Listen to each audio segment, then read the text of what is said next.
বর্ষা শুরুর আগে মানিকগঞ্জের শিবালয়ে পদ্মা পাড়ের মানুষের মধ্যে দেখা দিয়েছে ভাঙন আতঙ্ক। এরই মধ্যে ভাঙতে শুরু করেছে নদীর পাড়, বিলীন হচ্ছে ফসলি জমি। এলাকাবাসী বলছেন, পদ্মা যমুনার ভাঙন রোধে গড়িমসি না করে দ্রুত কার্যকর পদক্ষেপ নেওয়া প্রয়োজন। মনিরুল ইসলাম মিহিরের তথ্য এবং ছবিতে প্রতিবেদন। মানিকগঞ্জের শিবালয় উপজেলার দক্ষিণ তেওতা গ্রামের বাসিন্দা সবিরুন্নেসা থাকেন যমুনা পাড়ে একটি আধা পাকা ঘরে। তিনি জানান, এর আগে 4 বার নদীতে হারিয়েছে তার বাড়ি। এখন আবার ভাঙতে ভাঙতে নদী বাড়ির কাছে চলে এসেছে।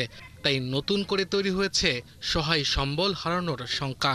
60-70 বছর বিয়ে হয়েছে, আর এই গাং বাইঙা মেলা দূর গেছে বসছে এইবারে হেবার চাইপে ধরছে। নদীর গর্জনে তো আমরা থাকতে পারি না, এখন ভয় করে। কি কম যাম, কোথায় যাওয়ার তো কোনো জায়গা নাই। বর্ষা মৌসুম শুরুর আগেই তেওতা, জাফরগঞ্জ, চরকাটারি, বাচামারা, বাঘটিয়া, কাঞ্চনপুর, আন্ধারমানিক সহ কয়েকটি গ্রামের মানুষের মধ্যে দেখা দিয়েছে ভাঙন আতঙ্ক।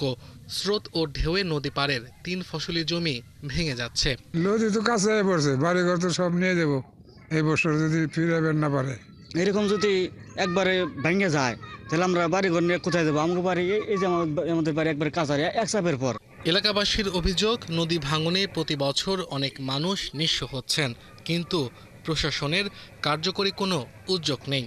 সরকার তো কোনো ব্যবস্থা নেয় না, নিয়ে অল্প একটু করে ধুয়ে চলে গেছে, কিন্তু আর তো আসছে না।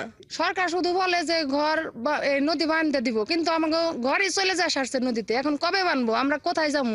পানি উন্নয়ন বোর্ডের কর্মকর্তারা বলছেন, জাফরগঞ্জ থেকে হরিরামপুর পর্যন্ত যমুনা ও পদ্মা নদীর 11 কিলোমিটার এলাকায় ভাঙন রোধে স্থায়ী পরিকল্পনা নেওয়া হয়েছে।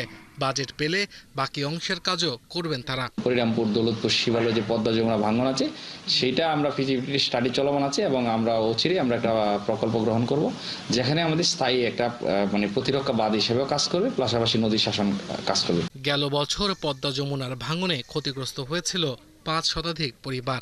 নদীতে বিলীন হয়েছিল 6টি শিক্ষা প্রতিষ্ঠান সহ অর্ধশত স্থাপনা। আব্দুল আল মামুন, 71।